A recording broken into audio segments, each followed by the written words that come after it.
Hey folks, this is Woody from Obadiah's Wood Stoves, and what we got here is a Kitchen Queen 380 that I have just reconditioned. I am going to show you how to recondition a cooktop. The stove sat out for a while. It's also been in our shop. We've done some modifications to it. It's our test stove, so it gets abused. I've already hit it once when I went into the shop. The stove's been used, so it had a black,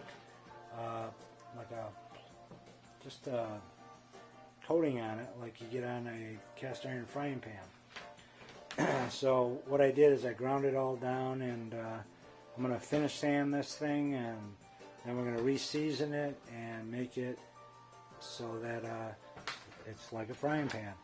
It's like a cast iron frying pan. So there's a way to do it. There's a way to season it.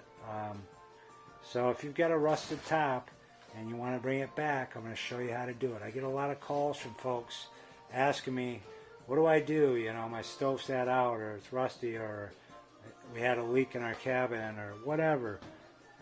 These stoves are made out of steel, and you can do a lot with steel.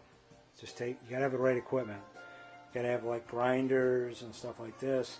These are buffers, but you just put a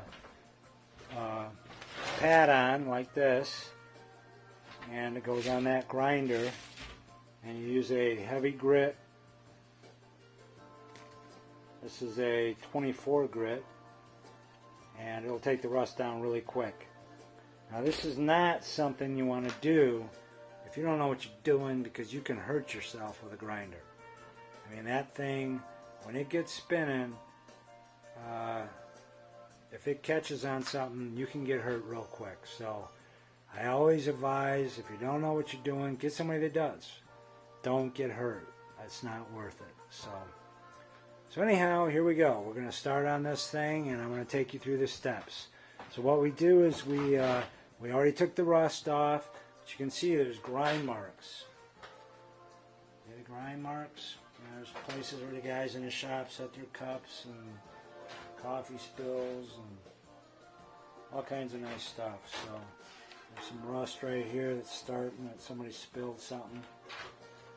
And there's some residue from the old surface. When it was a cooktop, it turns black just like that right there. So that's what it'll look like when it's seasoned. It'll be black just like that.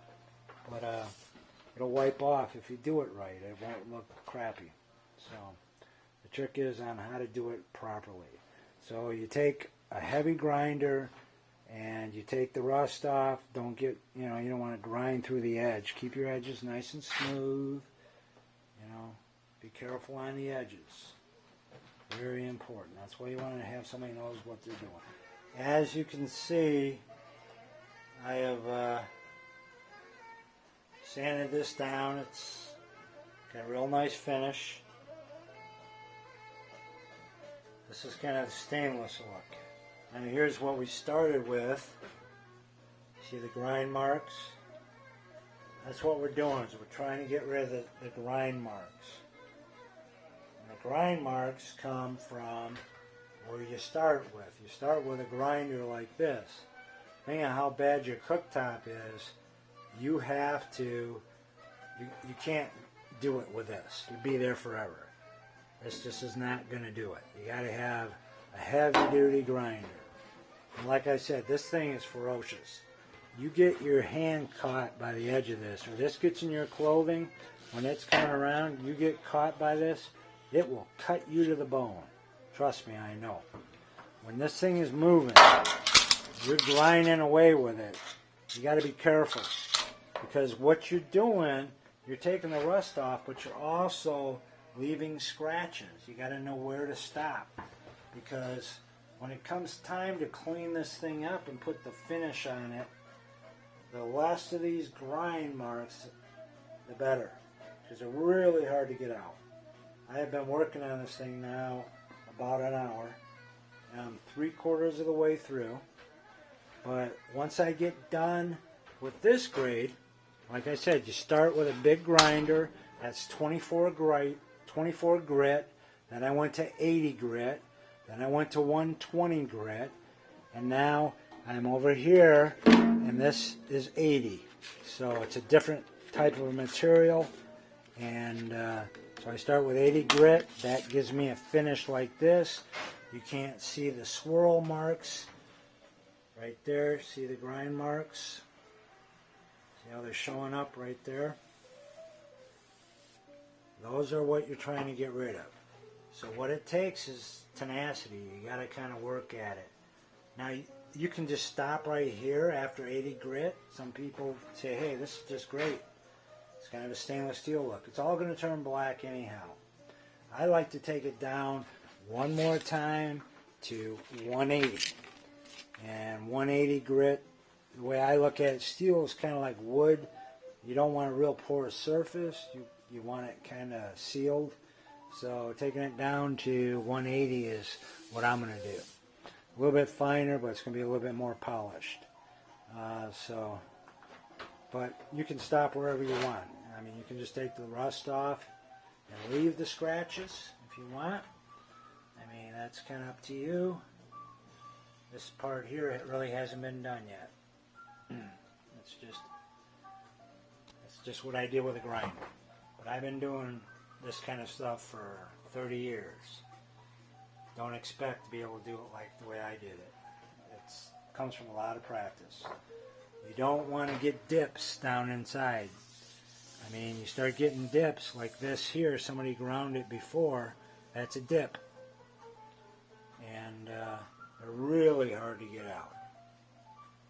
So be careful when you're doing this. Take your time. Don't use a lot of pressure.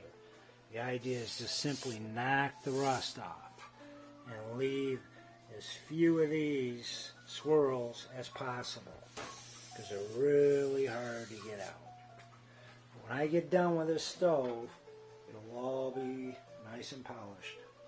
No gouges, no scratches, just a nice even finish. This is 80 grit with a random orbit sander. Like I said, a lot of people would say this is just fine. I'm going to take it to the next level. You be the judge. It'll take about another hour and a half. And I know what I'm doing.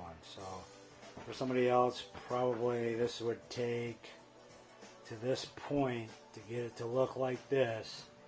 You would figure you would be investing about 3 to 4 hours to get it to this point, if it was pretty well rusted.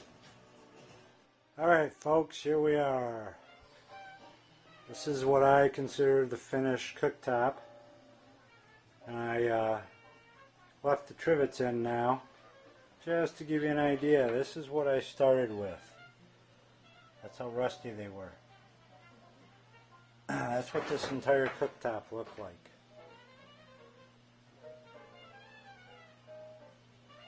And now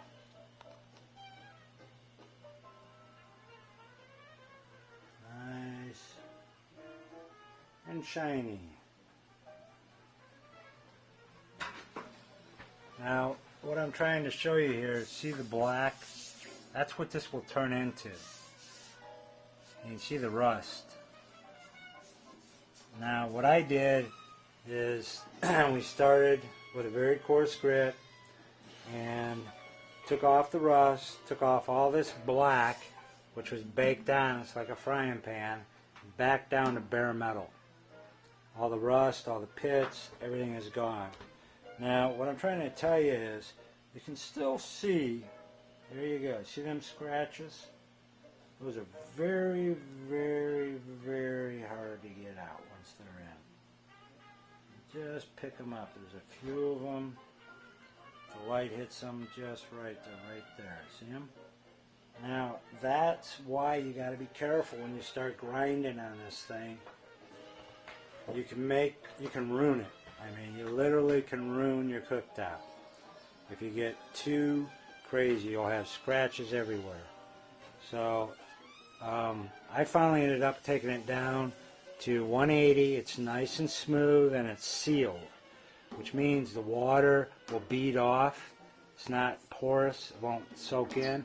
When this thing's hot, you'll see, and you drop water and it just beads right off. And then eventually we're going to cure it with cooking oil. It'll have a nice black finish to it, and then you can just wipe it off, keep it clean, and keep it seasoned. And it won't ever rust again unless it sits outside. This actually didn't sit outside, it sat in my one of my sheds for a while. So it's not good, even if it's out of the rain, to have a cook stove sitting out where the humidity and stuff can get to it, because it will rust. Alright, there's your finished cooktop. Completely restored.